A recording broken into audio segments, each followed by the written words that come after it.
see if it was like the different days. I just saw that in cancel. It's like, so don't Saturday, Sunday. You know, Wednesday, Thursday, Friday. Okay.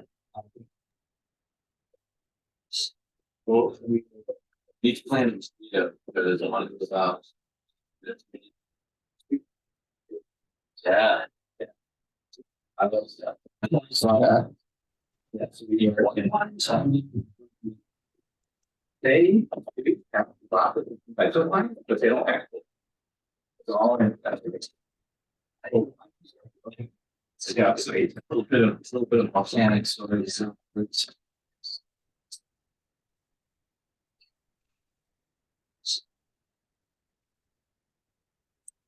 You have the. Yes.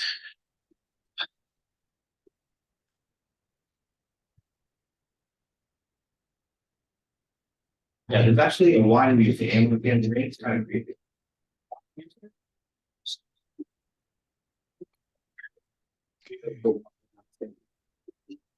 It's not community. So the grapes they grow, they're shaped by the growers and the shape off back to it.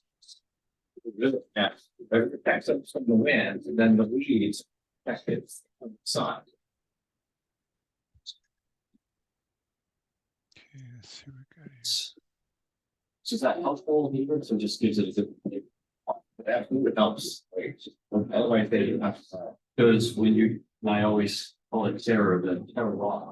Always hear about slope and sun facing, but you never think about it. Island somewhere that you have inner salt and all of it.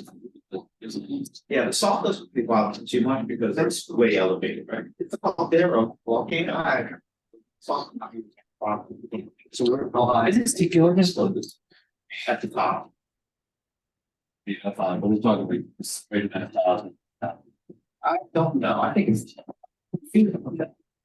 How do you do the, when you're sharing? Let's see. I'm gonna stop sharing for just a second. Stop sharing. Okay, so they do picking. This is what I know. Do you have your piece of paper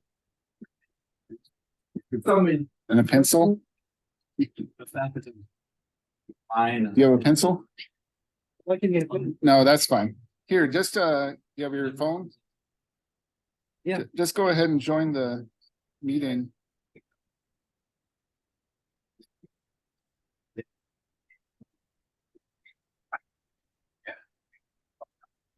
That's the one thing that.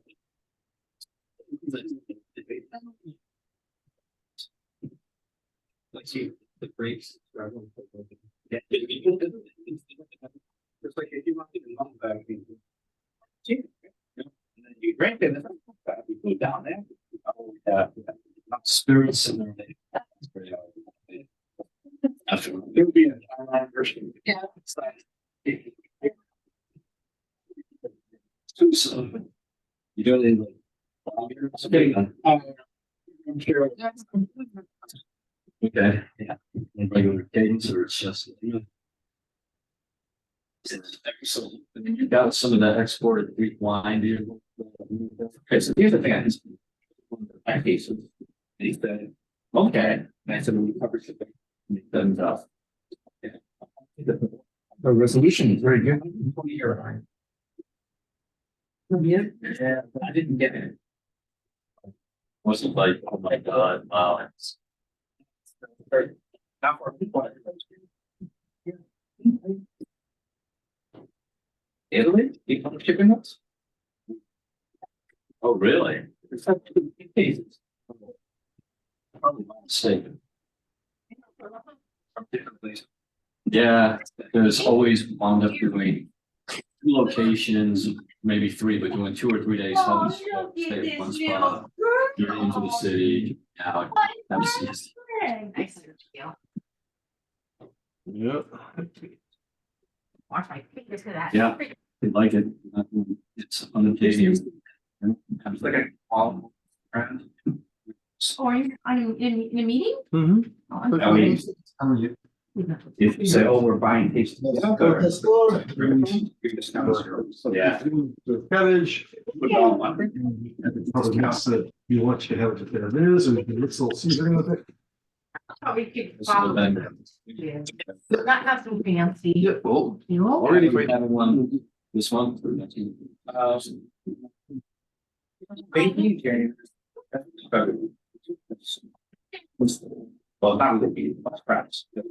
Thank you.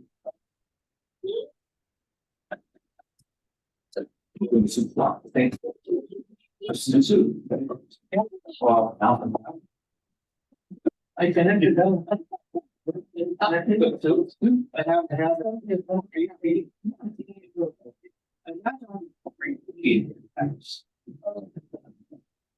Bacon.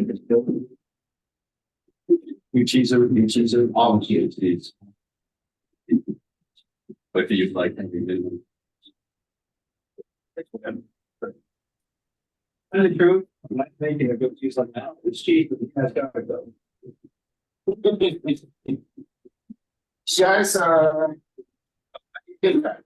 Guys, I think they'll come by and ask you for, if you want to take drinks, so go ahead and order drinks, it's on PNSQC, and they're gonna have pastas down there about 6:30. And people are online, and I'm gonna ask them to turn off the audio. And people are asking, we're gonna get stuff going, so I'm talking to them. I'm gonna turn on this audio. Oh, yeah, let's see how much is that.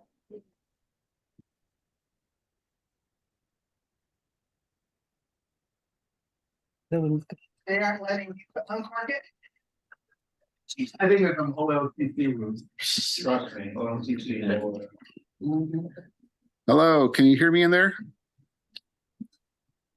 Bill, can you hear me? Put up your hand if you can. Yeah, we can all hear you, Moss. Just waiting for you to. I'm gonna put you to Public sitting audio down. output to the right speaker, which is there gonna be some feedback? Go ahead and say something, Phil. No, I think it's all right. Yeah, we can hear you. Can you see the brain teaser on the screen? Did you guys already answer that in the chat? I can see that people can hear us. There's some background noise. The background noise is the music. We're going to ask them to stop that in a minute. We see that you're sharing your screen with a landscape architect sentence there. Yeah, can you see that? Is the tortillas in here? Yes. Are they ready, you think? Yes, we see it. So go ahead and think about that. Does anybody have the answer for it yet?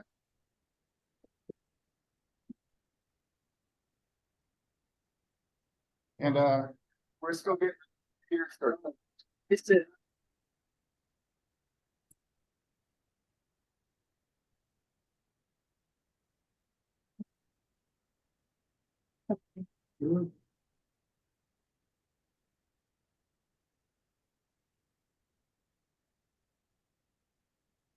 Oh, the music's down. How's that sound? And Brian, can you set up the webcam on one of these so people can see what's going on here in the room?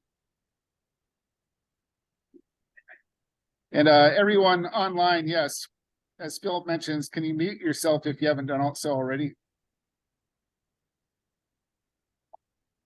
Have one. It's very simple. Somebody has an answer? Barbecue al pastor. Yeah, with a, in a little tortilla, in a little tortilla. Square? Tortilla.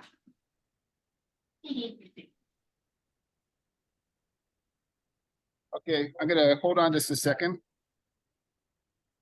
I have to make a co-host. There you go.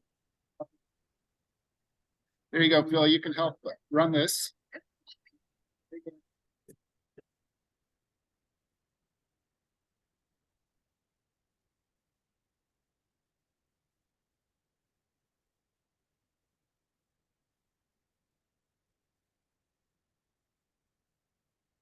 Does anybody in this room know the answer to that brain teaser?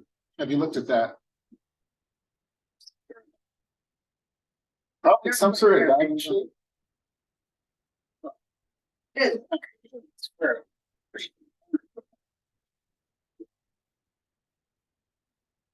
Round is perfect symmetry, somebody says.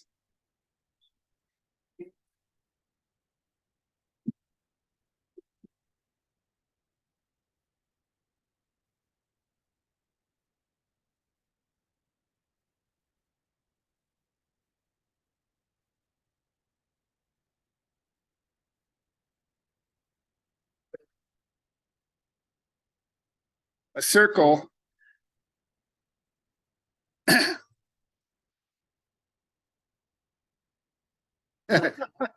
Should we ask ChatGPT the solution? National Gallery. You can just took the. This is enjoying this. Which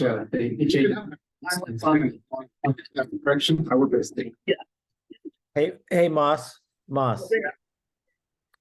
Here you First of all, welcome everyone to PNSQC's December meetup / networking / ChatGPT prompting session.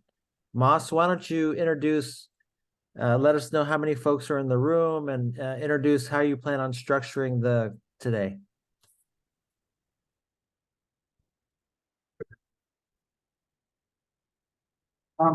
We've got a bunch of people in the room. Actually, what we're going to do is I'm just going to use ChatGPT examples of how I've used ChatGPT for work. Looks like it. All right, we're in the. Here's a picture of who's in the room. I don't know if you can see that. It's a very bad.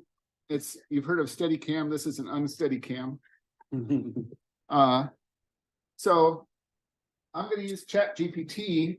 And then I also want to try to get people to engage people in what other sort of AI systems they've used.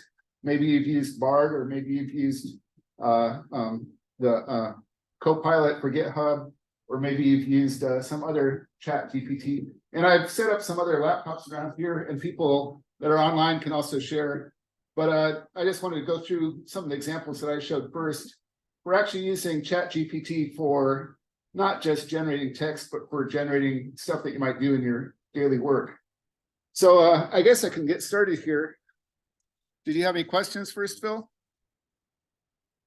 I don't think so. I think maybe we probably could take some input from the audience on what they expect today, and maybe they have some ideas about what we should cover today. Sure. We could get through that. Here's the answer to the brain teaser. That if you have if you plant it on a hill so that the one tree is up on the top of the hill and then the other three are at the bottom of the hill, then they can be all equal distant and be symmetry. The architect can meet their passion for symmetry. And so part of this is thinking out of the linear plane, and that's kind of a metaphor for what we're talking about today. We want to think, I'm not going to say outside the box, but I'm going to think about outside of the plane. And so I'm just going to bring up some things that I've used ChatGPT. And the first thing that I use ChatGPT for is, what is generative AI? And so then I ask ChatGPT, what is generative AI? And it's not a very good prompt. I mean, I see a lot of articles on the internet. They're like, how to write the perfect AI prompt. And a lot of this is really just, the nice thing about ChatGPT is it learns as you learn, and it feeds you new information as you change your parameters. So, it's generative AI is a type of artificial intelligence, etc. It wrote, a nice little paragraph here. And I thought, you guys, if you don't have, I'm using ChatGPT 3.5. So this is free. If you use the next layer up, ChatGPT 4, you actually have to pay for it. But of course, it takes images. Hi. it takes images and also has some other capabilities, and they say it's smartest. So if I was going to explain generative AI to my 90-year-old grandmother, how would I do that? And it says, well, it's pretty difficult. Imagine you have a very clever robot friend. Well, that kind of sounds like magic. So, you know, ask it to talk about a cat, and it'll tell you a story about a cat. This doesn't really explain what generative AI is. The analogy is not very good. But what I was trying to get it to say was, tell me, can you guys read this in the room, or should I make it larger? I'm not sure if I know how to do that. I could ask the ChatGPT, I guess. Yeah, I think they're muted now. Hold on. Control, I don't have a scroll on here because I don't have the mouse. Yeah. The one behind it, there we go. Zoom. Plus. Is that better? All right. So that, you know, it's okay in terms of describing things, but what I wanted ChatGPT to really describe is how this really works in a mathematics sense. Is basically it's doing calculus. It's saying, okay, I'm taking basically what's the word? It's taking a curve, and it's saying if your parameters converge on this formula, then it falls within the range of what I'm going to spit out. And if it diverges, then I'm going to not spit it out. So then it basically spits out kind of a convergence of existing data that matches what you're asking for within the parameters. And then, you know, so you're always working off of existing data. I can't remember the exact word. Probably somebody will put it in the chat.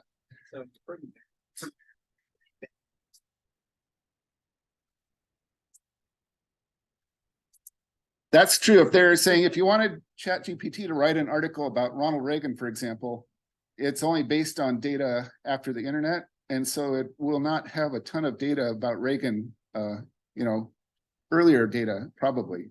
So it does work better after the internet. So here it said, this is just saying generative AI is like a math function. It says f of x. So anybody that has thought about, you know, math, there's always x as the input and f of x is the output. So, I mean, that wasn't that useful. But the interesting part is it's been trained on a massive amount of information. And then it learns the structures and patterns of that. So then it'll spit you out something that's useful in your function. So anyway, can I draw me a picture of AI as a mathematical function? And of course, ChatGPT doesn't do graphics, so it says, no, I can't. I mean, maybe if I ask DALL-E, I don't know, a picture of AI, it might draw me something like that, or maybe the newer ChatGPT 4. So after a while, I got bored with this. And what's an example generative AI algorithm? It started talking about some different algorithms, like the generative pre-trained transformer. And of course, it says, you know, the latest version is from 2022. So if you try to ask about any stocks that are happening right now, it'll say, I don't know anything about stocks right now. But, you know, this is the kind of the boilerplate about how AI works. And I'll share these links, but I wanted to know, how is ChatGPT different from a search engine? And so they're two different things. ChatGPT is natural language conversation, and it responds to your conversation. Search engine, you pretty much plug it in, get a response back, and then you go and look at actually where it was. Search engines provide information, but they don't engage in conversation or understand new text. And so it also attempts to understand the context. So as you're working through this, you can change through the parameters, is what I'm calling them. And ChatGPT generates new text based on patterns it learned. So it doesn't actually retrieve pre-existing information. Uh-oh. We had a fire here. Don't worry. We're okay.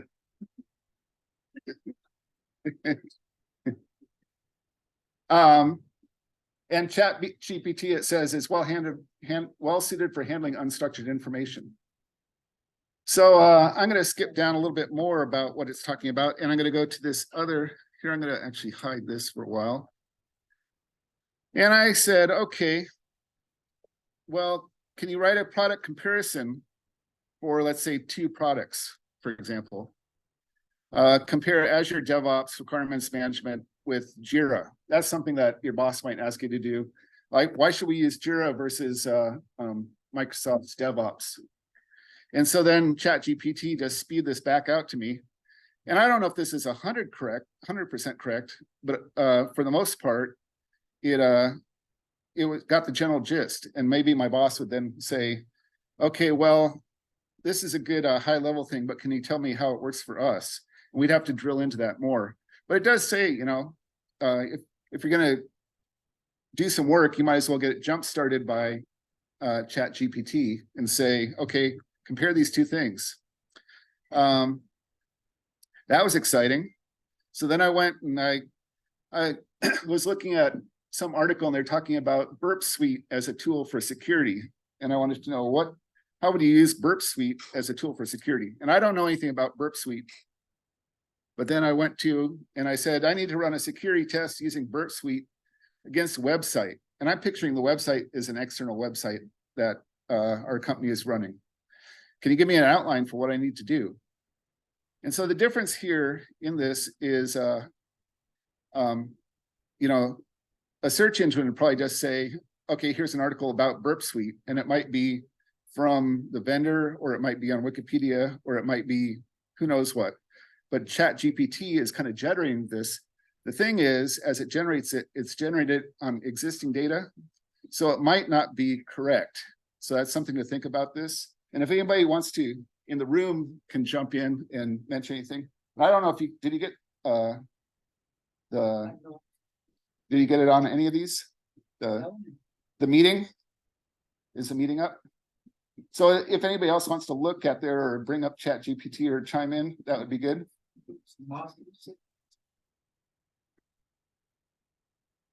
Because it's running off of existing data, and like I said, it's a mathematical function. You've got X in and F of X out, and it's been trained on, the function is basically the data that's trained on, and it's kind of a plus or minus thing. Picture that in your mind. And so when it goes through the data and it's generating a string, this string has some variability. Otherwise, it'd just be spewing out exactly the data that it has. Yeah. So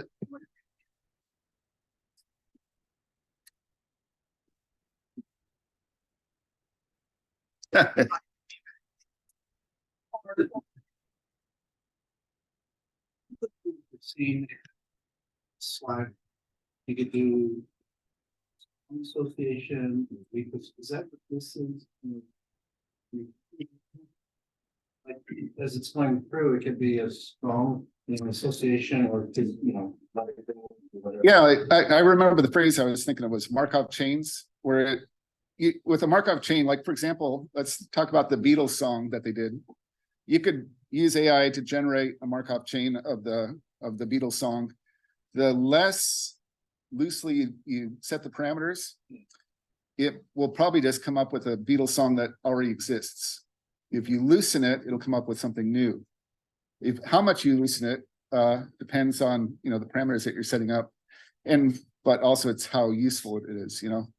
So that's kind of how that works. Yeah. So picture it as like a parameter where they're turning up the generative ability based on your parameters, and you can keep giving it parameters and it'll generate better information as you go along. So in this one, it gave me Burp Suite, and it gave me a lot of useful things, actually. I mean, you know, it tells me what Burp Suite it is, how to set it up and configure it. Gives me some phrases like spidering and active scanning. And then I can, you know, some other ideas for how I can use Burp Suite for testing. And I don't know, Lucian, do you know anything about Burp Suite? Oh, yeah.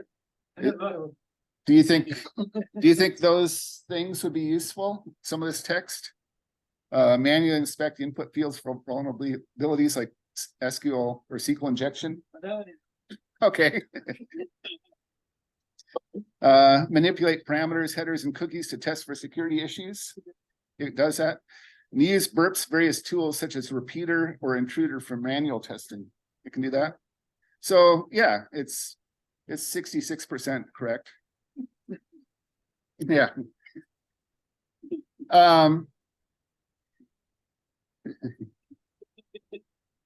And so then it gave me quite a bit of information. So I said, okay, it gave me these answers. Even the answers weren't that great because you could see after number 10, it said additional things are number 1, and then another thing is number 1. So, it wasn't great at keeping track of what it's telling me. But regarding number 9, can you give me an outline of what this document might be? Sorry if I'm making you guys seasick, but what sort of document might be in my comprehensive report? And which one's number 1? Oh, the number 1 at the bottom? Which one do you want to ask it? Okay, so regarding additional testing. Okay. All right, so I'm asking it. And I guess it's already reported back. I'm scrolling down.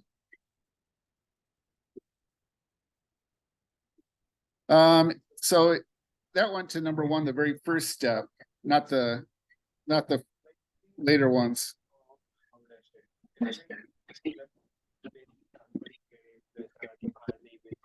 Oops.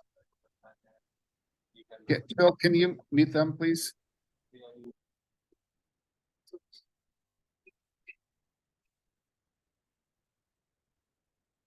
It I guess you could structure that in mind. yeah, if you make So just go whole bunch of words out of it. sure, good idea. So John asked in ChatGPT, at least this version of ChatGPT 3.5, it doesn't have any way to set a parameter for how flexible or how strong or rigorous the information that gives back is, and I don't have an insight into how to tweak this in any way. So the way that I tweak it is just by giving it more questions. For example, I'm going to go in here, a test framework. So I'm going to go here, and I just gave it a really bad prompt. It says, write a test framework for me. In fact, it wasn't even grammatical. Can you write a test framework for me? And it says, sure, like you were saying, it really wants to help, but I need to know more information about what type of application you're testing and so on. And then it gave me a bunch of information about test runner, test cases, assertions, and so on. And one thing it mentioned was a code mock here. Additional features such as mocking or code coverage analysis or performance testing. So I asked it, can you give me an example of a code mock? And sure, it's a code mock, and it actually does this. This is in Ruby. Oh, it says Python, but the code here says Ruby. That's curious. Okay, yeah, I guess it's close enough. It does, doesn't it?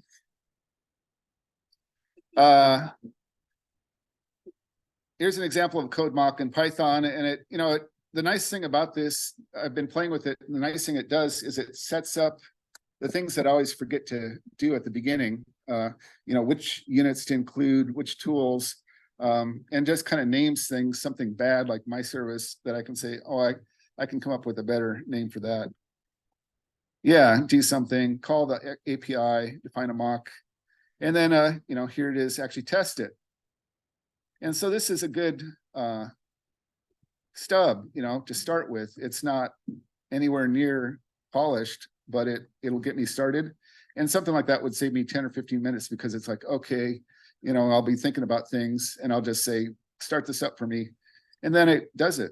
And so then I can say, oh, that's an awful name and that's bad. I'm going to replace that and refactor. And so they, we have a service, at least it tries to explain the code that it generated, which is good. You could also use that for your, your README. And it's like, okay, that was good, but I wanted the same mock using PyTest instead. So, then it did pretty much the same thing. It just imported PyTest and then did it that way. So, I guess that's my point here is that it just it jump started me on something that would normally take a little bit longer. And I asked about, well, what about code coverage? How do I track code coverage? And I don't know anything about any coverage tools. So then it says here, try coverage.py. I don't even know if this actually exists, but I could run this and it did install something. And when I ran it, it did run a coverage test. So that was, useful. Well, I did it on Hello World, so it was not very exciting at all. So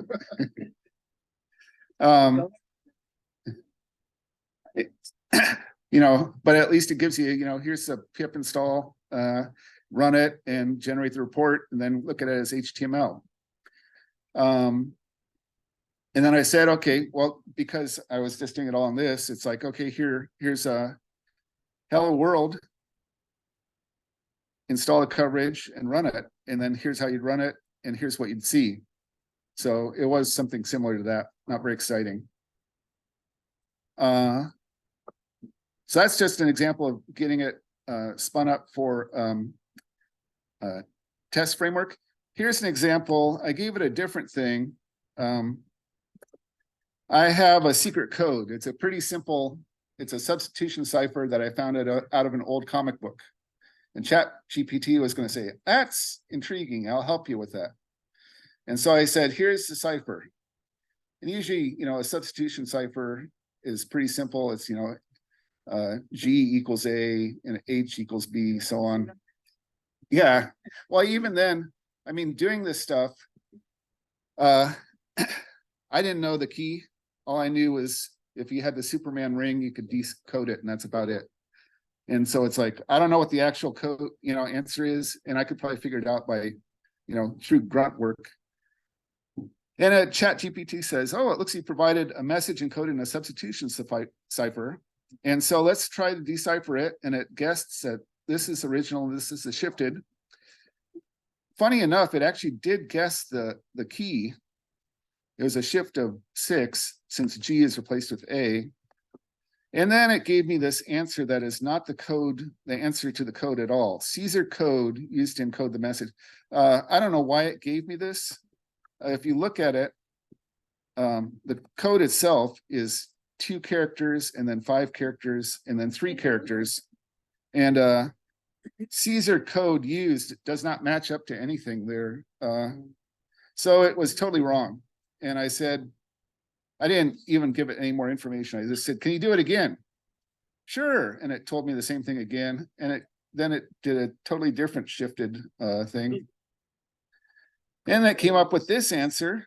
In order to solve this puzzle, you'll need, and again, that's not right because, I mean, it's a little bit better. It's got the number of letters the same in the first 2 words, but the third one goes off and then it's not right at all. Well, it's not correct anyway. So I told him, yeah, I don't think so.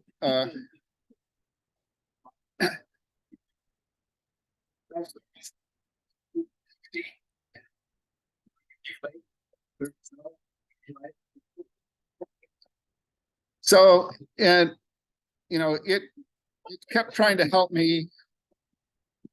It was bad, and try again. It's another error. And so finally I said, I think I said G equals T, and it was still wrong. And I went over to this other website, which here, I don't know if I can move these things around. How do I move this?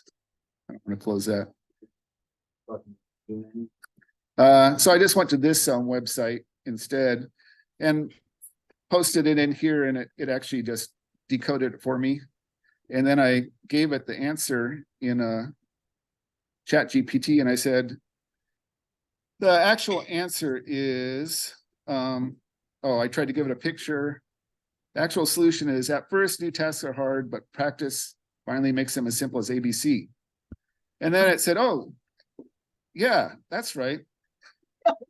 So in this case, I mean, it was working off of data that I guess didn't exist on the internet. It's trying to solve something. It wasn't very good at actually solving a problem. It's better at kind of regurgitating existing things in different ways by giving it parameters. But if you don't know the answer, it's kind of hard to get it straight out of ChatGPT. I guess if I probably put in a question, like, what is 345 plus 877? I don't know if I trust the answer that it gave back. In this case, it looks like it's correct, but I check it twice on some other tool rather than ChatGPT. Do we have any comments from people online?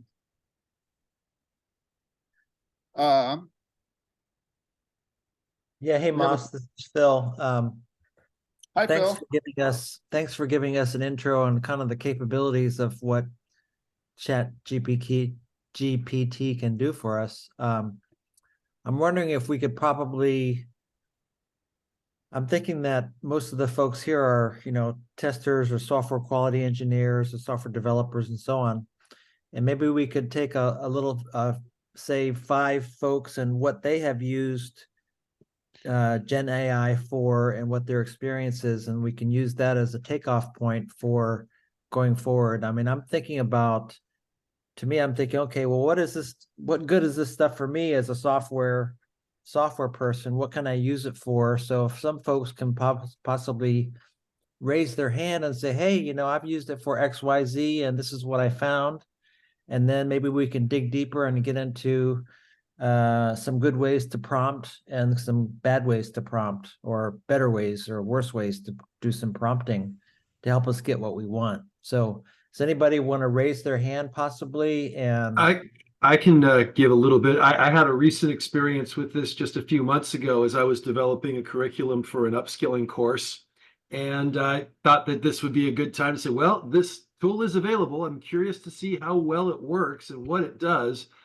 And if you're working with stuff that is relatively well known or that is fairly generic and basic, then it's not too bad. Like if you want to say, hey, I want to demonstrate how a class works in C#, right? Or I want to say what's going on with X, Y, or Z. And if it's something fairly generic and general, it doesn't do too bad of a job. But what I will oftentimes do is I'll say, okay, let me see what your example is. All right, let me drop it into like say Visual Studio's interpreter. And oftentimes it will come back with a whole host of errors. And I'll say, okay, hey, you know what? I took your advice, but yet I'm coming back with this error. And it's interesting to see what it thinks based off of the error. It's like, oh, you know what? I neglected to think about this. Here, let's try this. That will give you some other moderate change to the code. And again, bring it over and try it out. And you'll still have a couple of errors. And you come back and say, hey, thanks for this, but I'm still getting these errors. Oh, I'm sorry, I neglected to. And after like 3 or 4 run-throughs on it, it might come back and go, the libraries may have been updated since 2022. And if that's the case, my knowledge base doesn't have the solution for what you're after. So just giving you an idea as to that, that's an example of sometimes you might find yourself, even with, I don't want to say trivial example, but fairly basic examples, it will give you what it thinks might be a decent coded solution. Don't accept it off the top, because honestly, you might not even get something that will compile, for one. And then you might not even get something that will correctly run. But it can be interesting. Again, the whole point to it is not so much necessarily that you're using it to solve your problem, but it will give you a foundation to start with. And then you can populate, because like many other people, if I'm staring at a blank if I'm staring at a blank screen in an IDE, I might sit there for a while, just, oh geez, what am I going to do? But if you give me something to at least start with, then I can go, oh, I get what they're doing, or I get why that's wrong, or oh, I understand why it's missing that. Huh, funny. Why isn't it thinking about X, Y, or Z? And then just ask for it and give it enough time, it will come up with it. Now, is it good enough to basically, like I said, right off the bat? No, it's not.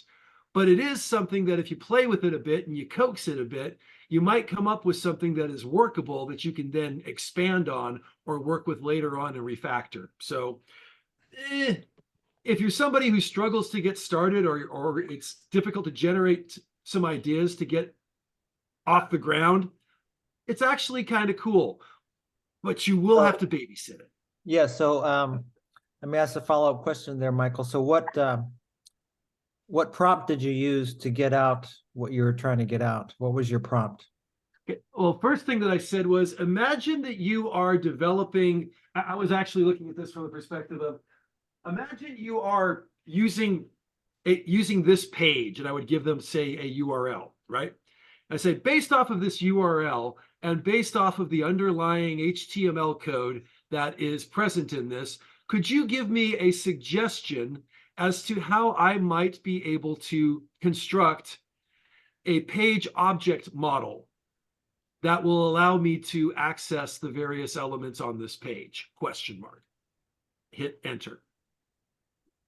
That's an example. Wow, and based on your input and your output, what further questions did you ask, or how did you go back and refine your prompt to make it better? So typically what I would do is, the first thing I would do is I would run it based off of that, and then I would either give it, sometimes I would just give it the URL and see what information it gave me. And then I would do view source on a page, and I would say, based off of this source code on this page, and then just dump it in, ask it the same question. Oh yeah, almost every time it would give me a much better and much more defined answer if I gave it the raw HTML for a page. Now realize, for simple pages and such, that's relatively easy. For complex JavaScript generated pages, that's not going to be a good solution. But again, by clarifying, or by saying, hey, based off of me giving you this information, what can you provide? Based off of me giving you more detailed information, okay, what can you provide? Etc. So sometimes it would generate code for me, and then I would say, great, okay, based off of the code. And the cool thing is, again, if you keep the same chat open and you read it, you can then come back and say, thank you very much for this information. However, I have found the following issues with what you have described, and then just give them either an error code or whatever it didn't do, and then say, could you regenerate this based off of the information that I have provided and based off of what we have discussed previously? And then it will go back and it will do it. So very often, based off what we have discussed previously is a really good thing to include in any of the prompts you're doing if you're doing iterative prompting.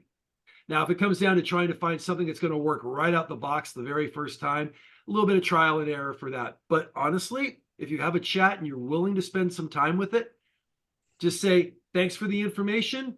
I had these errors based off of this. But you want to be careful, because you can find yourself going in circles.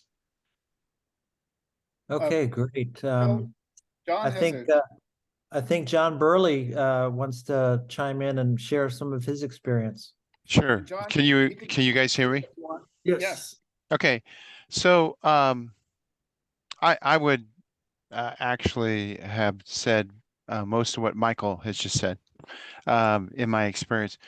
The one thing that maybe I come to at this a little bit is that I've been in software engineering for almost 50 years professionally, and so I've been around and seen a lot of attempts to do AI. So I already knew this was going to be nothing more than now Moss was using some nice language about functioning and math and stuff like that. But basically, I look at it as just a big gigantic pile of papers, and it's doing a bunch of associations, and it's picking up pretty much like what Google did in the very beginning, page ranks. You know, it says, oh yeah, this is a likely piece of information to predict the next phrase in the sentence. And then of course they spent billions of dollars giving it a sort of natural language interface.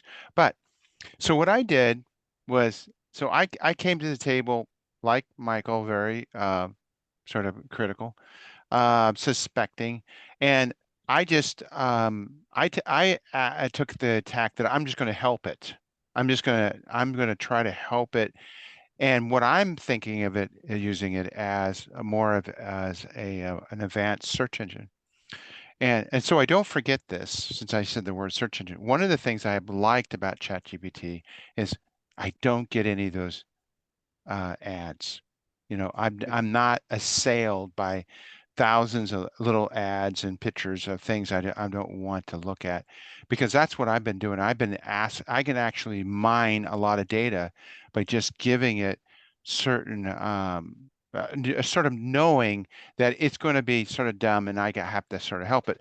So the first question I asked it, which was one that everybody here will find sort of humorous, why are software testers treated as second-class citizens? And um, and it really did not understand this. It got confused about what second-class citizens and making an association about software testers. So it obviously hadn't been trained on enough documents where people had been complaining about how they've been mistreated. So I had to give it some hints, like why would testers be undervalued compared to software developers? Because that's a second-class citizen relationship there. Um, then I started asking it, why is testing a critical part of software development, to see if it could understand. So in all of these, it gave me some really good stuff. And one thing Michael said, or maybe Moss said this, that you could find things that you could use, you might say, crib off of and put into documentation. Absolutely. I saw that a lot. By the way, I was told by a friend of mine that this hasn't come up, so I'll just tell you this if you haven't heard this before. Evidently, some managers have actually written performance reviews with ChatGPT, and the way they were discovered is you can actually ask ChatGPT, "Did you write this?" So you can put some quoted text in and say, "Did you write this?" And it will tell you that it wrote it or not. So if you ever suspect that somebody wrote your performance review with ChatGPT, you could try that out. Mine was not written by ChatGPT, so I can't verify that's true. A couple of other things. I went into Python. I asked, I asked a technical question. So I had a little idea, some of the technical words I wanted to use. I said, I need Python code for a dependency graph where I have as an input a list of items with each item in that list containing a list of other items that depend on that item. So I figured it would be pretty easy for it to create some type of list of lists, and it did. And that code worked picture perfect the very first time. And the nice thing about ChatGPT is it actually tries to explain why it's using certain functions, certain Python functions. So I thought that's pretty cool. I asked the questions about ASP.NET Core, asked it about Copilot. I asked it about JSON strings, and that one was interesting in that it labeled my chat. So it labels your chat for you. I don't know if I can actually change the title of the chat. I don't know. I haven't tried that. But so I just had it explain to me a lot about JavaScript and JSON, and it did a fairly good job. And I was able to ask it very specific things. Um, then I use GitHub all the time, and so I gave it a sort of a technical question. I said, using GitHub page, I'm searching for files with a certain text pattern in them. I would like to reduce the search results by eliminating a particular file path fragment, and it nailed it immediately. It got it. And one that I thought was really interesting is I was doing some SQL and I got sort of a little confused about what was really being stored in the computer, not in the computer, in the database. So you have stored, you have functions that you can put into stored procedures, but there are user-defined functions. So I wanted to find out if user-defined functions were actually stored in the database. They are. So I said with, MS SQL functions, are they stored always in the database? And it couldn't say yes or no. So that was another thing I found out is it doesn't like to say yes or no at times. But it gave me a really good description of system functions, user-defined functions, stuff like that. But the thing that I thought was so cool about this is down towards the end, I asked it, what data types can I use? What data types can I use in my functions? And it gave me a list that I have not found, and it was more inclusive than the other lists that I have seen, except if you go to the reference page. You go to the reference page by Microsoft, you get the full list. But when people usually give you examples, they don't give you this full list of data types. So I thought that was sort of cool. I actually used it as a reference right there. Um, then Don, did you have to verify any of that? Like, could you use the data types right away, or was it wrong about some things? well, I always suspect it's wrong about everything. So, and so yes, but what I used well, let me tell you on this one section of the data types, I've already used most of these data types. So I realized at this point, this is a pretty good list because 80% of the list was actually correct. Yeah, I had actually already used most of these data types, just a couple ones I hadn't seen before, but no. But I do agree with Michael, and I would agree with if that was Moss that was talking, I would agree with you that this is just doing dumb associations. Now, if you want to find this out, there are plenty of YouTube videos where they have titles like this. In 1 hour, I'll show you how to make your own ChatGPT. And what they do in 1 hour is destroy your confidence in ChatGPT to a little bit degree because you realize how blind it's it's formatting these sentences, how it literally is a statistical analysis of what is the next probable word to put in a sentence to give you an answer. But whether you want to call that dumb or not, our brains do a lot of association, and so it is churning out some useful information.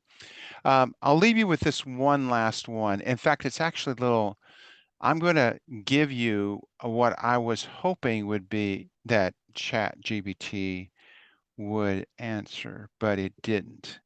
I said, so, for 10 points, somebody in the room could tell me what I'm talking about here. So I'm going to treat you guys all like ChatGPT. I said, this is literally what I said, except I'm not telling you the last word, which I had to give it so that it would actually give me a reasonable answer.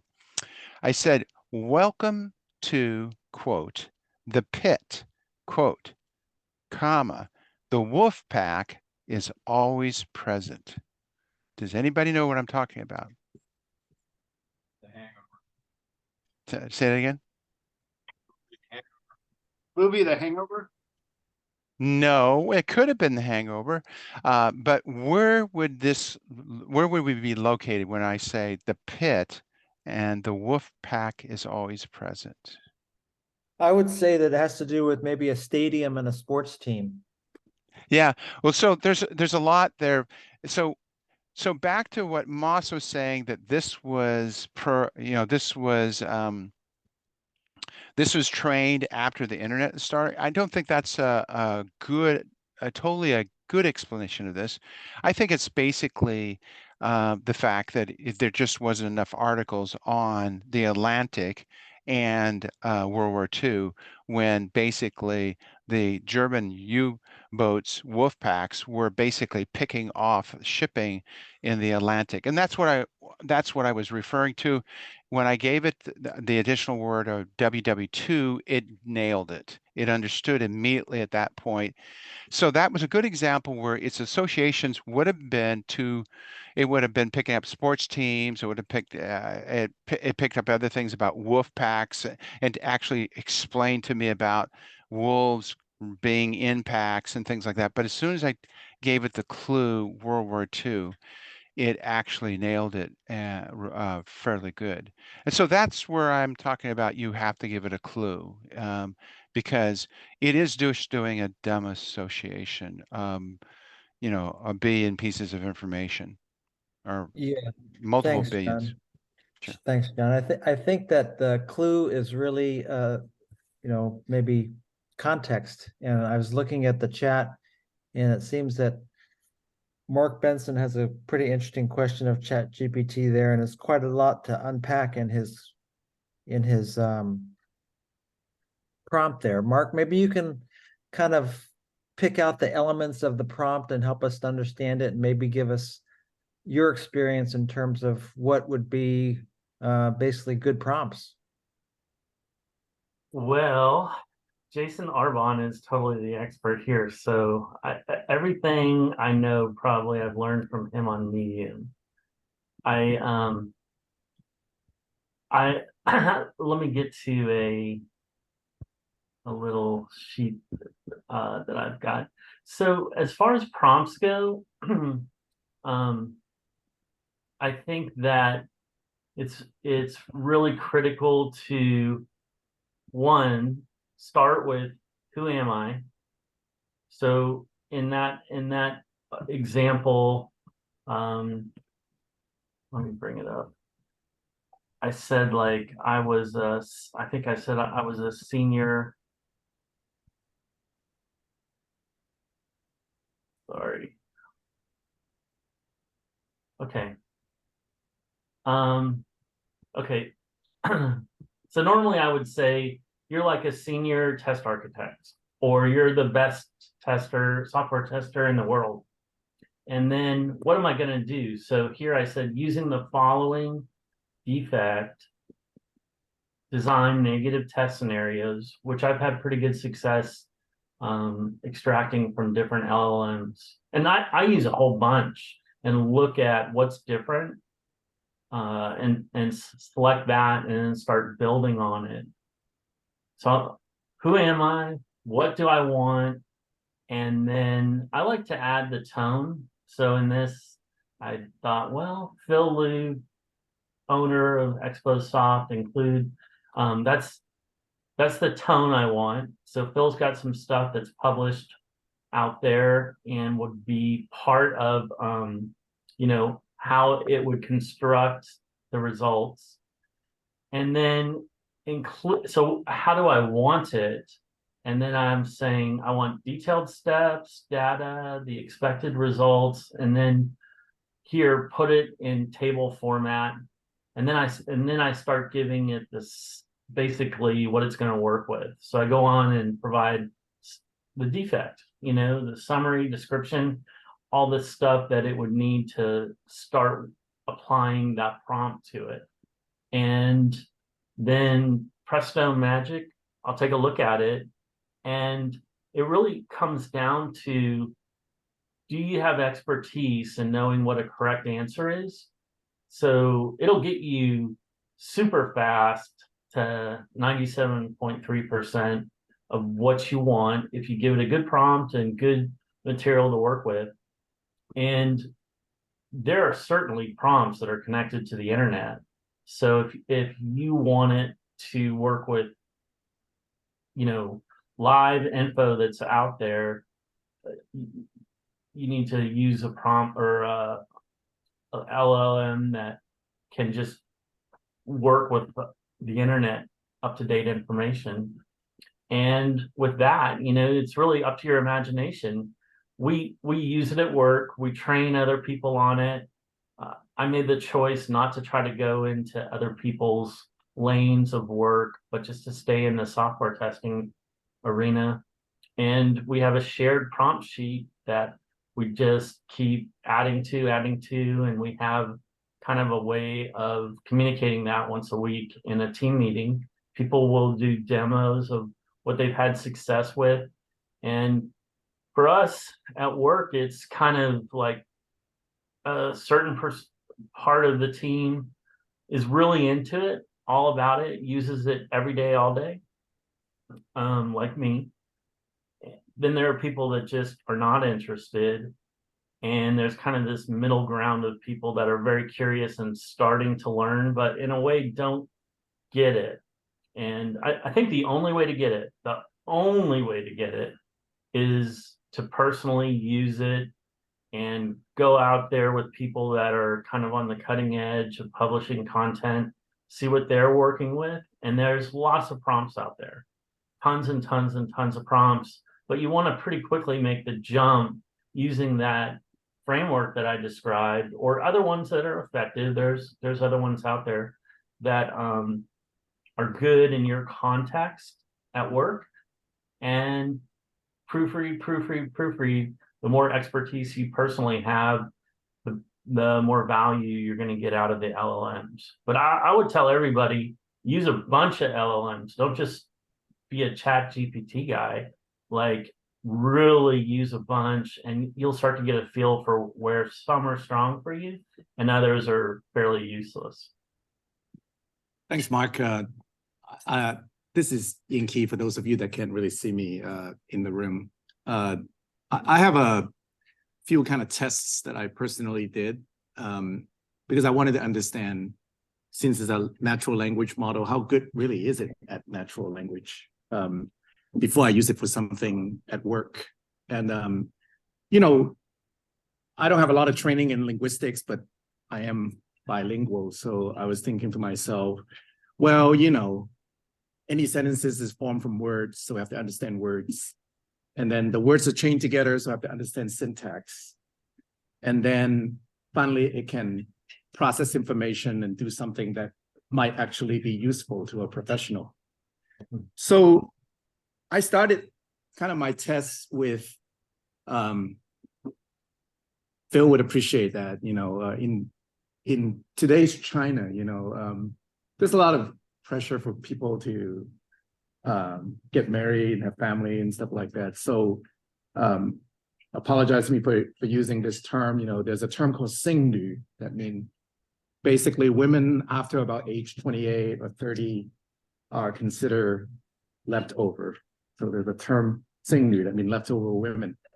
So I happened to was reading some news in Chinese about that, and then so I asked, I put in a little table, you know, with 3 names, 2 male names and 1 female names. You know, like, I don't remember, they were like Jack, Peter, and Mary. And I put specifically in like male, female, because I don't want it to be confused about gender. And then I give it the age. And I think 2 people's age were under 30, and 2 people's name were above 30, and 1 was below 30. And I say, if the definition of 剩女 is any, is a person over 30 years old, how many 剩女 do I have in this table of 3 names? And it said 2. And I said, wrong, you know, only a female gender can be new. And then it immediately respond back, say, I'm so sorry, I got it wrong, you know, so on and so forth. So, and then I did some research and I found that apparently there's a known issue with ChatGPT. I was using the free version of ChatGPT that is not very good with pronouns and gender-specific things.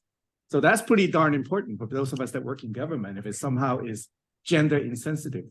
I mean, maybe in some situation is good, in some situation is bad, you know. So that's something I found. Second thing was syntax. So I was playing around, I happened to download it, for those of you that are as old as I am, Commodore 64, you know, remember Commodore 64? You can download emulator for Commodore 64. And those of you that are old enough would remember, it runs BASIC, right? But it's a very old version of BASIC. So I asked it to write a code, and I say, I have a Commodore 64 emulator. And I even give it a link, like whatever, like here, like the manual. And then I wanted to outright code, simple code, maybe parse a string, whatever it is. And it was writing code in, these if then else statement that just does not exist in that version of Commodore 64. And I said, well, that syntax doesn't exist, and then was being very apologetic, and then we rewrote the code, but it rewrote it in a way it's still wrong. It still doesn't have that syntax. So it basically, I found from that this situation, it pretends to know something it actually doesn't. So I thought that was like interesting. It's like, now I have to be really careful. I'm going to use it for work.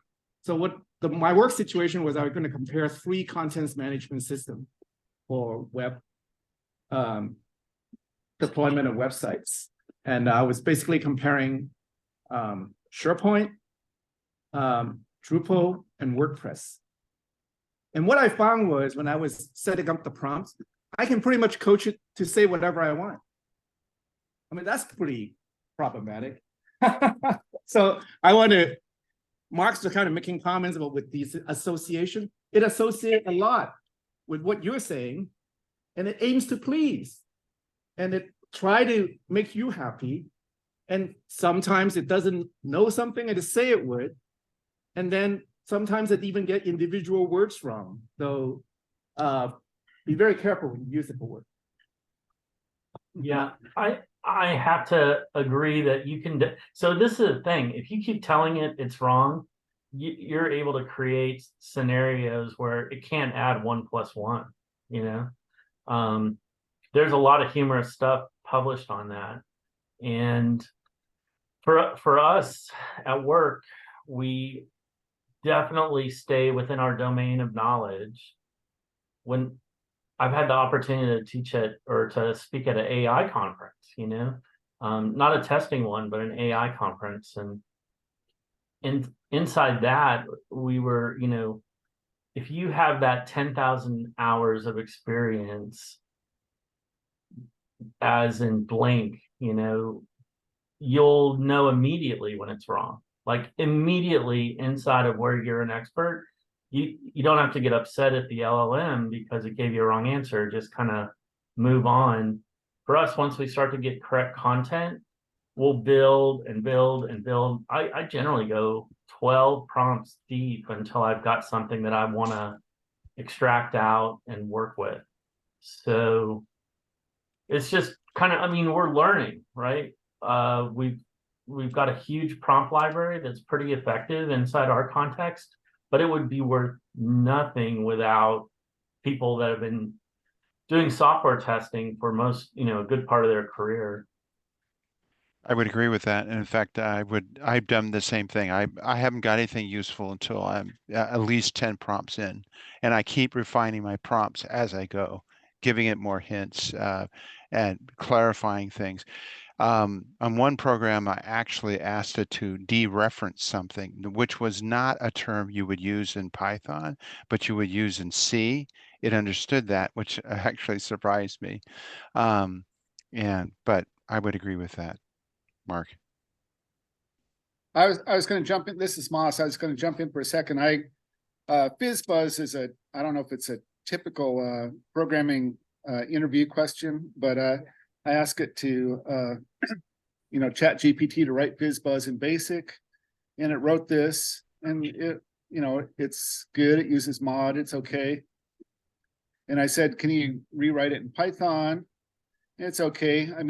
The iteration, the I is okay, and it does it up to, I ask it, it only goes up to 101. So I didn't give it more details, but that was kind of interesting. Then it actually explains how to use FizzBuzz. And then I don't know where I got to the Van X, but somebody asked me to, I know, I went on the code caught a place, and they said generating Van X numbers. So I asked the ChatGPT to generate Van X, and it did that, and that actually works too. And I ran that. A funny thing with I think John talked about this. I gave it some JSON and I just dumped it in totally, here, I don't even know what this JSON does. And I said, oh, it looks like you provided JSON array with 3 objects about derelict vehicles reported to the Department of Sanitation in New York. And I mean, I really didn't know what it was. I just went to it was a public API website that had a list of public APIs, and I got a random one and I put that in there. And I said, okay, give me a data definition. And it actually created the data definition for it. And it was useful. And then let's see. Then my question was, can you give me a Python script to get the data from this URL? And this actually works too. So it wasn't bad. And it just, it said there's no error checking. So I asked it to add error checking. And it was actually pretty useful. And this saved me again, 30 minutes or an hour of work. And then I could actually get into the real work, doing something with this data after I get it back. So, I mean, that's one way to use something like ChatGPT to save time. I think Bhushan had a question here or a comment. I'm going to include him in. Whoop. I dropped the mic. It's people. okay. But there are a lot of examples I have seen in past 15, 20 minutes, a lot of experiences people have talked about. I'm just wondering, how much faith do you have in the security of what we get from the system? So if somebody wants to write code, somebody wants to write code to test code, somebody may want to get some images and text and whatnot, and text may in the future include URLs and all. So how much faith do we have, should we have, from the security perspective? And I'd like to know your feelings, or if you already have some ideas, I'd like to hear that. On the way here, I was listening to BBC, there's some business show on BBC. And they were talking about how they were asking, so they had a number of presenters also on the show. One guy is big in businesses in Asia. And the question to that guy was, is China using this? And he thought, no, and they never will, because they don't own they don't own what's behind the scenes, right? So Right. To your point. Yeah. Have you read licensing agreement? Well, the lawyers at work read the license agreement. ChatGPT not allowed to work. But copyright would be a situation where you're looking at images, generating images from ChatGPT, or even the papers. I am on a little committee at the school where they are trying to use ChatGPT in school-wide system, and they're struggling with this fact that, okay, so how do you make sure that it's legit? So I just wanted to have some thoughts about how secure is what you're getting from ChatGPT. Well, I think that's a good question, Bhushan.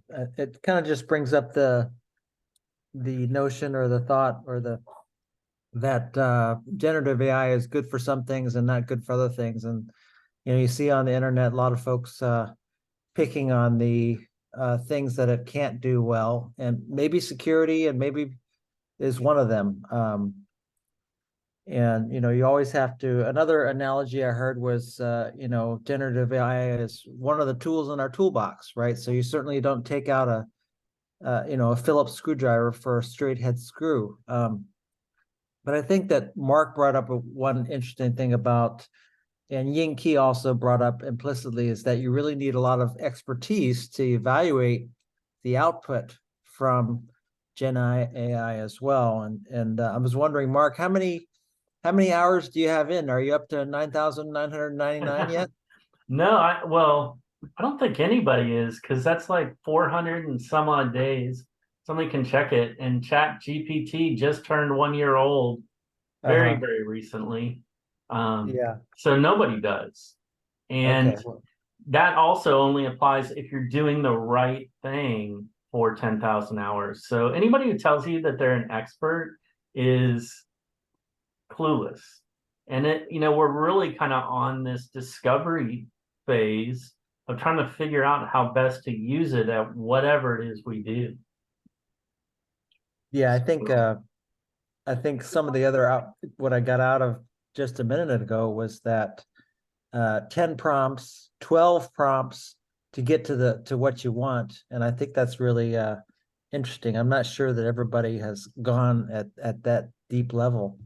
And it really points me in the right direction that I really need to check the output, read it very carefully, and then think even deeper in order to get to be critical of the answers I get and to dig deeper into what's going on there. And then I saw in your prompt something very interesting. You wanted to one of them was output in a table, so you can really get clear on how you want the output to be. And the other thing I thought was interesting that you said you wanted the output to be in the tone of some guy named Phil Liu. And so, I think that that's really cool for when you want, say, Claude to take 5 inputs, PDF files, and summarize these files in an executive format, 1 page long or less, in the tone of somebody, right? And that somebody could be anybody that you think is a good, clear author or good presenter. Maybe I might put in there, output it in the tone of Anderson Cooper or Barbara Walters or whatever, right? And I think that's really, really cool to be able to specify that level of context for the tone of what you want. And I was wondering if you had any experience on different types of tones and what you saw was the major difference in the type of tones that your output is in. It's funny that you say that. I'll drop into chat the list I have of different testing people. Now, my first person that I swap this in and out with is Ken Kaner, but these are the people on my list. So I'll throw those names in, and yeah, and you get a little bit different output. I'm wondering what the difference in output would be from a tone of Jason Arbon or a tone of James Bach. Well, they're both kind of snarky. So yeah, one I've is pro, stopped that one is now. My mom con. told me to be nice. Yeah, you try it. Yeah, you'll see real quick. That's really interesting. Actually, so let me say one thing on that, which is interesting. I think it's super useful to add on to what Mark is saying. One is you can say that you can change the tone of voice on the output, but you can also tell it to think like one of those people. And that's super, super useful. And that what it does is because then when GPT has some ambiguity as to what type of testing you want to do or what type of data to consider in generating the output or thinking through the problem, it will really bias it. So if you do that early in the prompt, you say you're not just an expert tester, but you think James Bach, or you're a disciple of the RST religion, then think about the problem in that context and then answer the question. You get very different answers. It's pretty impactful. It's really fun to take someone that's so anti LLM and then use their tone or the thought process to create output. Yeah, I love it. Mark and I have the same queries, same prompts. One other thing, if I can say, Phil, you were saying, one other thing is, I think the one thing that I think in all the prompting stuff I was seeing before is, and especially when testing, people are super worried about the hallucination or it doesn't have the right context and all that stuff, and how confident are they in the output. The most interesting thing I've ever in the testing context done to prompts is just almost always ask it how confident it is in the answer that it's giving you. Because a lot of times if it's not confident, it will say, and I always tell it, if I'm programmatically doing it, give me a number between 1 and 100, right? And it will give me 75. Do you know what I mean? I'm 75% confident in my answer. And you can even do a follow-on and say, why aren't you confident? What more data would you want or need to resolve that? And then just like we were showing earlier, you can not just ask it to something about a URL, you may ask for the content of the page, right? The text or the DOM or some other kind of context. So you can iterate with a quick quickly to find out when it's not confident and then work to improve its confidence. Wow, that's really cool. Maybe Moss, maybe there's some folks in the room that want to, chime in. I think that's true. Jen, can you hear? Can you hear? Yeah, come a little closer. Question for Inky. When you work in government, or let's say legal, and you're using this for research, and you're getting answers, how do you know whether the answers are good enough? If you're doing research, and what are the implications of doing research using a tool that may provide partial answers? I kind of look at it in two ways. One is that it generates some text and it requires a lot of expert knowledge to go through it to see if it makes any sense. Because I have myself found all these situations where either it's just aiming to please so badly that it's just agreeing with whatever you're saying and restating everything in that context, or there's a situation it just doesn't know and it just makes statements. So these are all untrustworthy and unworthy of being used in serious situation, of course. And I was interested enough in this type of thing. I went and asked a DOJ attorney friend of mine, Oregon DOJ. It's like, hey, we're concerned about, use of by contractor, when they generate reports. We have John over there, written many reports for state government. It's like, how, kind of the ethics of using generative AI in a government context.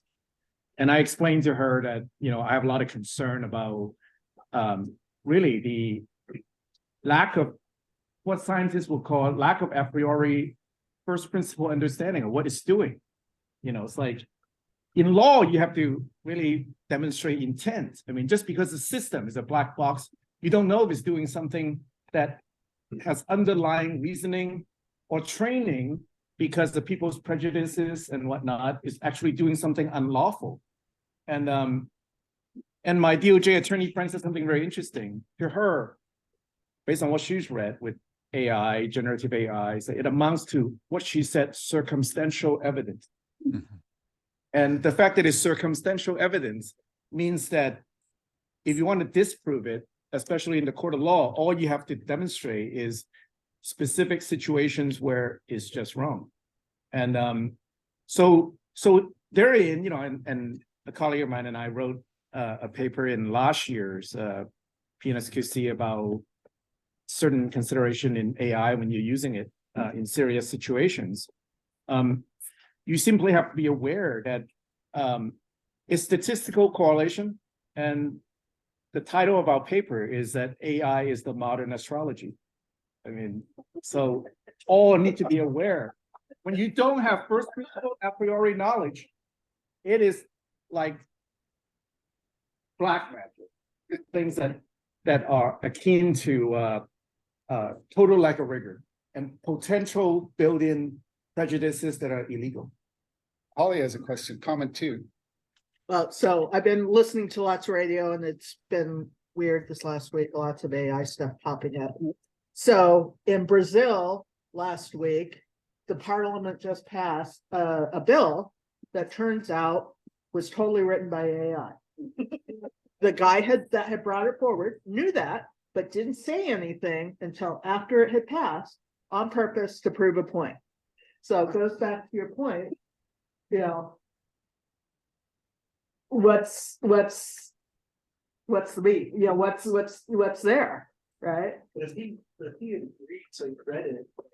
Exactly. Right. Well, how much did they really read it? And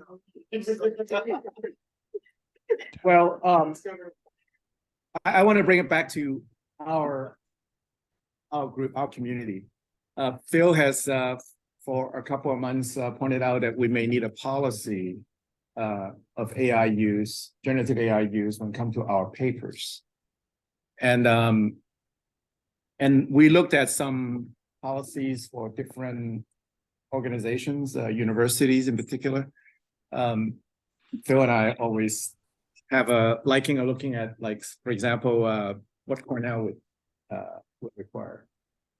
Some of you would know why. Cornell doesn't forbid the use of AI as part of academic integrity, but it require disclosure and the fact that you used it and how you use it, that type of thing. And I think that might be the way we would have to state the PNSQC position more than as a policy, is that probably we will end up and not encouraging, but rather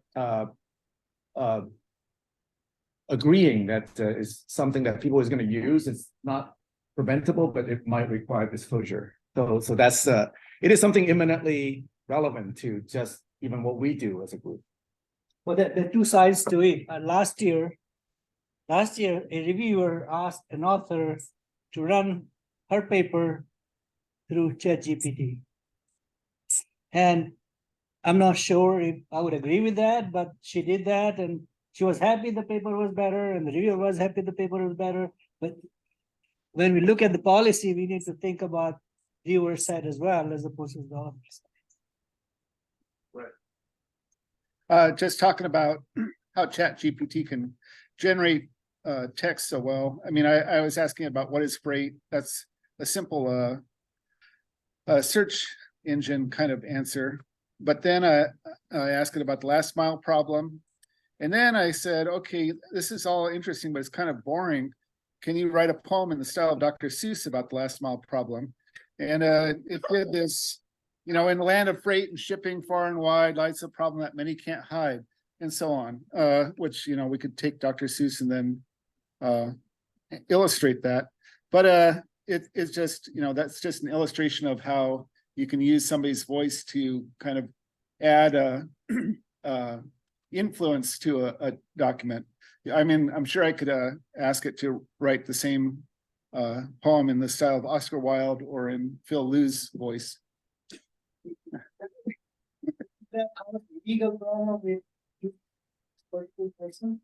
I don't know. The question is, would that cause an ego problem? Is that right? Lucian? Legal, okay. Would it cause an ego or legal problem in using a specific author's style? And I can't tell you that because I'm not a lawyer. And usually the lawyers just say, yes, that would cause a problem. Don't do it. So, and then let's see, there was something else. I won't share any more right now. Does anybody else have anything else to share in? Jason, maybe you have something that you'd want to talk about? I think that's bait. We You know, like your glasses. That's the first time I've ever worn them. All the cool people wear them. So I guess I need to stop wearing them. But the one thing I was going to also say was, I think there's a bunch of all these different types of prompts. Like we're talking earlier about, like you can get, you know, pay $100 and get prompt guides and stuff online. That's kind of all junk. But for software testing specific types of queries or prompts, I think that the most useful structure is the chain of thought prompt. I think of a lot of the ones we've pointed out that are problematic or have errors, or, you know, we don't know why the AI responded the way it did, or even it didn't take into account context we assumed it would take into account of. If you have a chain of thought type prompt, it's super, super helpful on all those fronts. I use it all the time. And basically the idea is you just say, like, you know, consider, like Mark was saying, you know, you're an expert tester, blah, blah, blah. But then you go on the order of, like, you know, consider a website that takes, you know, a search query as an input, and then consider this, and then think about this in the style, you know, the way that James Bach would think about it, for example. And then, you know, and then think about what Phil Liu would say about what James said. And then only then, you know, come up with some test cases for this website. That if you do that kind of chain of thought, it actually seems to trigger deeper layers in the neural net that have these conceptual areas they fire, and then you get more influence in how the output's going to happen. And you also, it makes you think more formally about your prompt input. So that's just what I would share. It's what's helped me with a lot of my prompting last the last 40,000 hours. Just FYI, when you raised your hands, it took your glasses off. No, Yeah, it's he looked somewhere. over. He looked up to the left, and then it took the glasses off.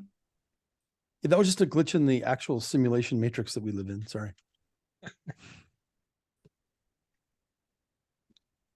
Did, And actually, did Mark, it- does your I mean- hours count if you do them on multiple engines in parallel on LLMs? Like if you're running some automation, does that count as double time for your counting your hours, your 10,000 hours? You get 2 hours or 2 years instead of 1 year, yeah. Okay, does anybody else here in the room have anything they want to add, or anybody that is online and hasn't talked about anything yet? Does anybody want to share anything?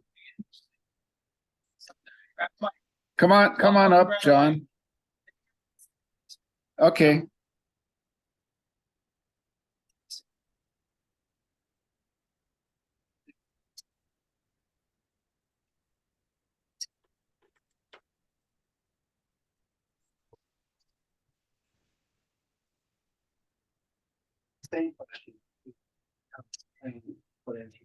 So John Svetko is saying it might be interesting to compare the large language models in the future in different languages. Let's say, for example, in China versus US, and see what sort of answers they are informed by. Behind the Great Firewall.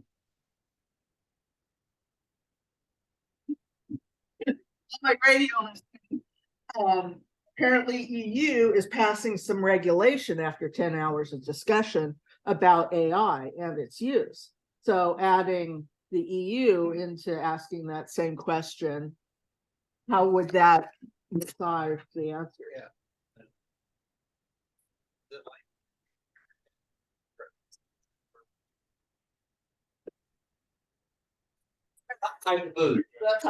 I wanted to add something, and this is based on something that Yinki said probably about a year ago, when PNSQC was asking for papers for 2023. One thing that Yinki pointed out is pretty much any software quality stuff that you've done in the past, you can now write a paper about moving to the cloud, because you're doing the same thing except for now it's in the cloud. So you might also want to think about any sort of software quality that you've done, or even used anybody else's technique, and now you're using AI to augment it. Think about doing a paper about that. How does it work? What considerations did you have? What did your legal department say? Things like that. And how did it come out? And how might it be better? So Yankee had something he wanted to say here. I'll let him. Yeah, I'm very interested in these aspects of like how best to use these tools in a professional context and whatnot. So bad. To do something useful, and I think the natural language model and the idea that generative AI, that's maybe viewed as the sexy stuff, but a lot about language, especially in the government context, is in the US, it's a very diverse society here, a lot of language being spoken. I think my son's school district here, Beaverton School, they said kids' families speak some 140 languages or something like that. And I think day to day, I think people are thinking far forward. And that's always great, for technologists, but where the low-hanging fruit actually are, I think, is supporting different languages, chatbot that can answer simple questions, and in government forms or anyone with forms to help you catch errors so it doesn't have any unnecessary rejection review cycles. And I wish more can be done in those areas. And one area that government is beginning to look at is how do you take people's writing and make it like 5th grade or 6th grade level English, so more people wouldn't have the barrier of dealing with incomprehensible English. And I think some of those are very admirable goals.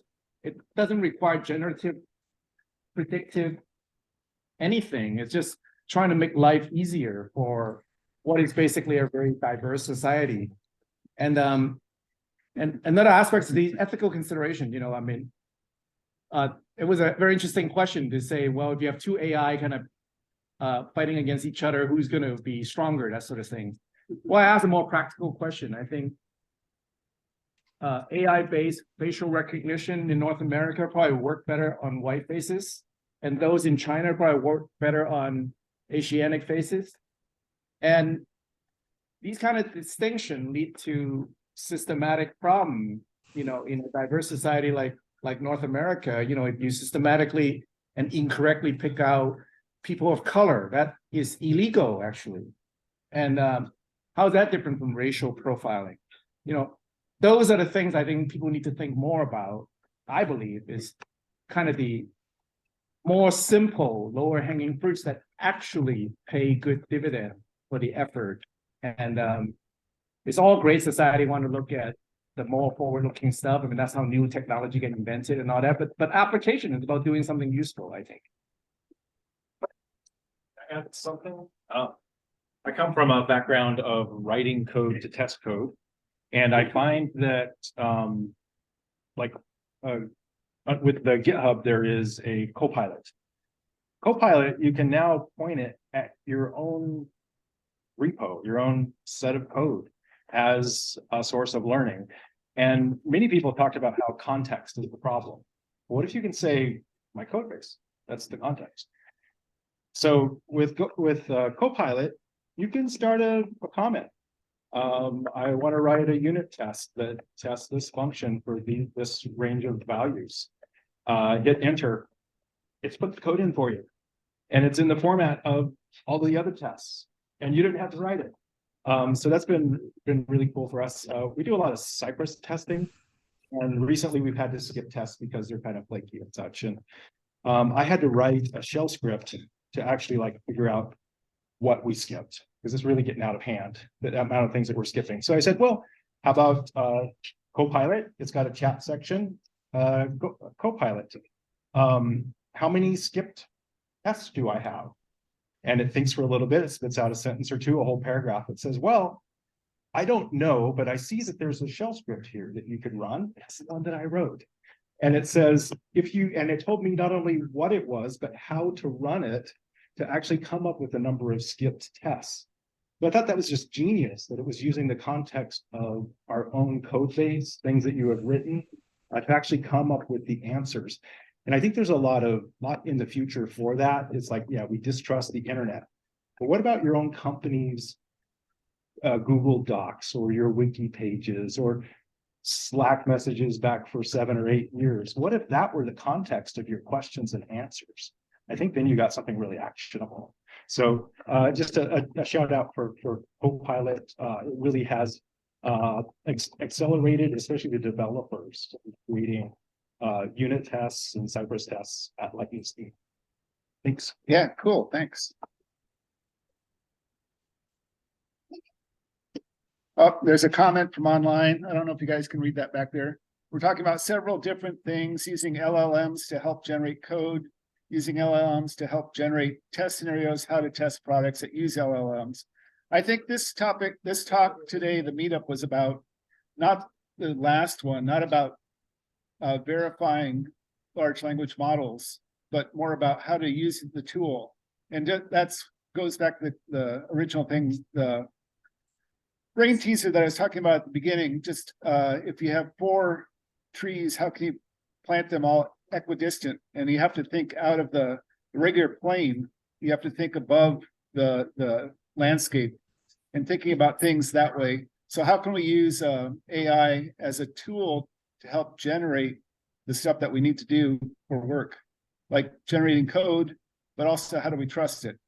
And then how do we use it to go beyond what we need to do today? Kind of just jumpstart things. Anybody have any other comments?